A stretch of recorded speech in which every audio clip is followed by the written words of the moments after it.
உன்னை நான் ஏந்தி செல்வேன், சினுங்காமல் உன்னை நான் பார்த்து கொள்வேன்.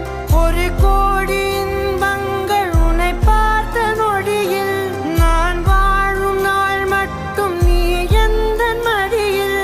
உன்னை ஈன்ற பொழுதிங்கு கடவுள் தன் முகம் பார்த்த பொழுது, பாதம் தொழுது.